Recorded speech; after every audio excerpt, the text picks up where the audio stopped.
मैंने आपको एक खबर दी थी और पाकिस्तान तहरीक इंसाफ के लोगों से मेरा रब्ता हुआ है।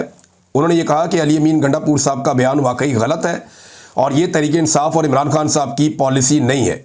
इमरान खान साहब की पुरअमन तहरीक को नुकसान पहुंचा सकता है अली अमीन गंडापुर का ये बयान, और इंतज़ार वो लोग इस बात का कर रहे हैं कि इमरान खान साहब से उनकी मुलाकात हो और वो ये मामला इमरान खान साहब के सामने रखें और उनसे पूछें कि जनाब ये तो गोलियां चलाने की बातें हो रही हैं, बंदूकें लाने की बातें हो रही हैं, तो फिर इमरान खान साहब जो बात करेंगे उसको फिर समझा जाएगा कि वो उनकी जानिब से बयान है। दूसरा, इमरान खान साहब को ताने दिए जा रहे हैं पुटआउट्स की जानिब से कि उनका स्टेटमेंट क्यों नहीं आया इसराइल और ईरान के मामले पे। तो भाई जिस वक्त इमरान खान साहब की मुलाकात हो जाएगी, किसी से भी हो जाए, तो फौरी तौर पे इमरान खान साहब ये स्टेटमेंट दे देंगे और वो स्टेटमेंट सुनने के बाद उनकी सोशल मीडिया की टीम वो सोशल मीडिया पे डाल देगी।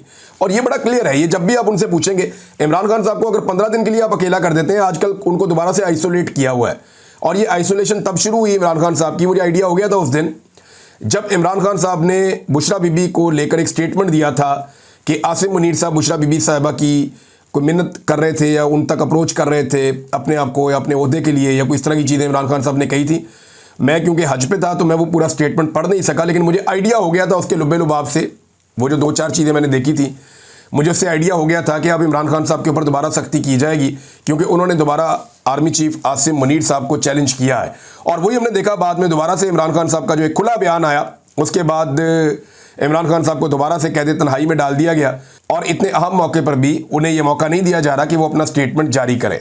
नाज़रीन, आसिम मुनीर साहब के खिलाफ जो एहतजाज हुआ अमेरिका में, उस पर काफ़ी तशवीश है और उनके हक में जो लोग आए वो सिर्फ 6 लोग थे। बड़ी मैं मोहतात अंदाजे में आपको बता रहा हूँ कि ड्राइवर मिला के 6 लोग थे जो आसिम मुनीर साहब के हक में एहतजाज करने के लिए आए थे, जबकि दूसरी जानिब सैकड़ों लोग थे जो उनके खिलाफ एहतजाज करने के लिए आए थे। जो लोग आसिम मुनीर साहब के हक में एहतजाज करने आए थे, मुबैना तौर पे उन्हें पाकिस्तानी सफारत खाने ने जो है वो इंटरटेन किया है, जबकि जो बाकी मुजाहिरीन हैं उनको खौफजदा करने के लिए उनकी फ़र्दन वीडियोज़ बनाई गई हैं और उनकी वीडियोज़ मुख्तलिफ एंगल से बनाई गई हैं ताकि उन्हें खौफजदा किया जाए कि आपको इसके नताइज भुगतने पड़ेंगे। तहरीक इंसाफ ने वाइट पेपर जारी किया है मौजूदा हुकूमत के खिलाफ और उनके बजट के खिलाफ, और ये बताया गया तहरीक इंसाफ की जानिब से, आलिया हमजा साहब प्रेस कॉन्फ्रेंस कर रही थी कि 111 कंपनियों को टैक्स की छूट दे दी गई है। इसमें 35 कंपनियां ऐसी हैं जो फौज की हैं। भी अगर आप फौज की कंपनियों को टैक्स की छूट दे देंगे तो बाकी कंपनियां फौज की कंपनियों का मुकाबला कैसे करेंगी? ये तो मुमकिन ही नहीं है। मुकाबले की तो फिजा ही आपने खत्म कर दी। उन्होंने कहा कि जिनमें से 35 कंपनियां फौज से मुंसलिक हैं और सारे का सारा बोझ इन 111 कंपनियों के टैक्स का जो बोझ है वो तनख्वाहदार तबके पर डाल दिया गया है। तनख्वाहदार तबके पर 10% इजाफे का एहसान जितलाया जा रहा है, जबकि दूसरी तरफ 45% लोग खत्ते गुर्बत से नीचे चले गए हैं।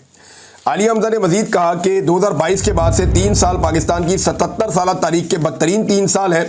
फैसलाबाद में 1600 फैक्ट्रियां बंद हो चुकी हैं। कॉटन और गंदम समेत हर फसल की कीमत कम हुई है। महंगाई और कर्जे बढ़े हैं। शरह नमू जो है वो कम हुई है।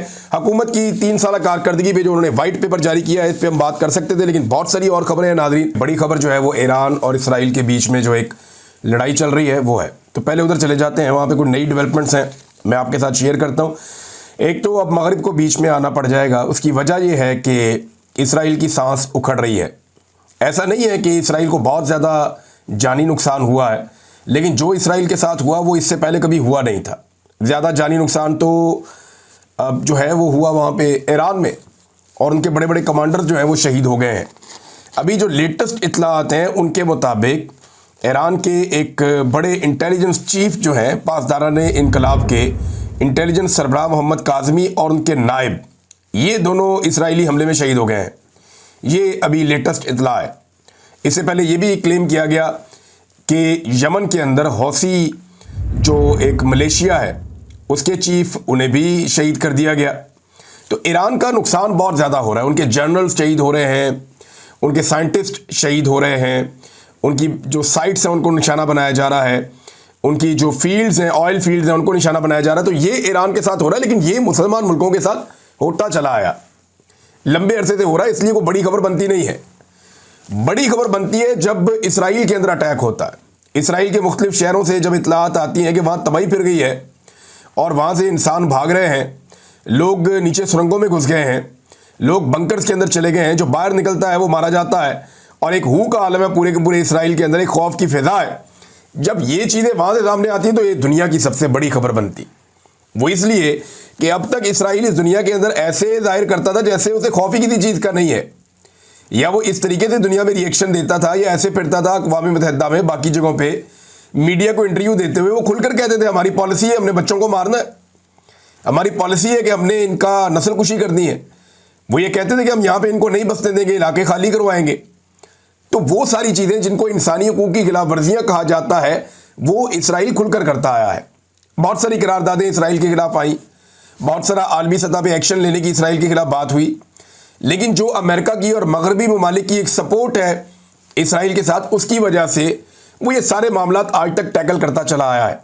लेकिन इस बात का किसी को भी अंदाज़ा नहीं था कि इसराइल जब ईरान पे अटैक करेगा तो उसका रद्द-ए-अमल इतना शदीद होगा। ईरान के पास कितने मिसाइल हैं इसके बारे में भी अब कुछ खबरें आ रही हैं, और ईरान कब तक लगातार ये मिसाइल बरसा सकता है इसके बारे में भी खबरें आ रही हैं। तो पहले तो मैं आपको बता दूं कि ईरान ने ये जो दोबारा अटैक किया है गुज़िश्ता रात, अभी जब आप ये वीडियो सुन रहे हैं तो रात भर ईरान ने फिर से अटैक्स किए हैं, मिसाइल के हमले किए हैं, और बहुत बड़े और तगड़े मिसाइल के हमले किए हैं। उनके मनाजिर जो हैं वो देखे जा सकते हैं।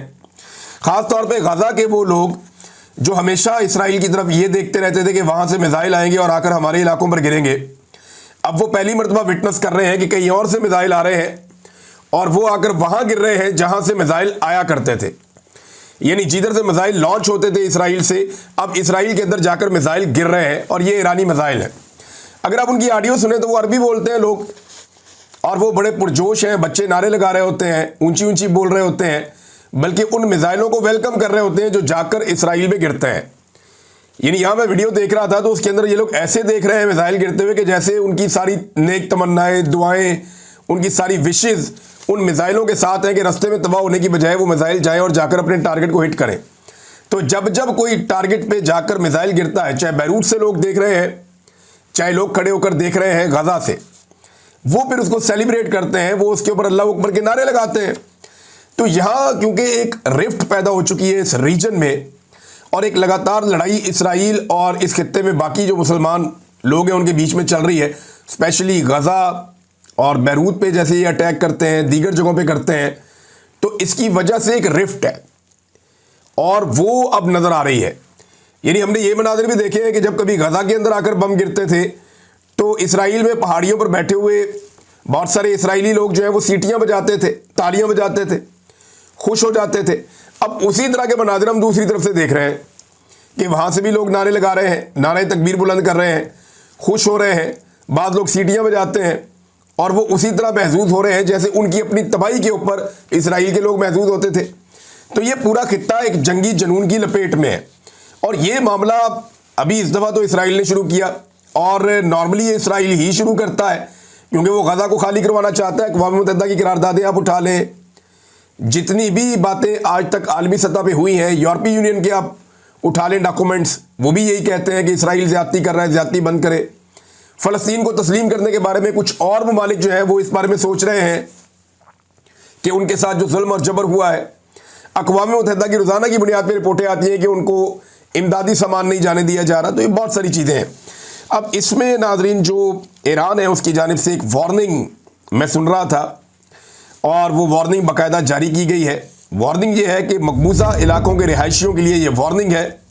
अब ये मकबूजा इलाके वो कहते हैं जो इसराइल के एरियाज़ हैं। ईरान का ये मानना है कि ये इसराइलियों की अपनी जगह नहीं है, ये वहाँ फ़लस्तीनियों की जगह है, वो इसके मालिक हैं, और उनसे ये जगह छीनी गई है, तो ये लोग काबिज़ हैं, वो इन्हें मकबूजा कहते हैं।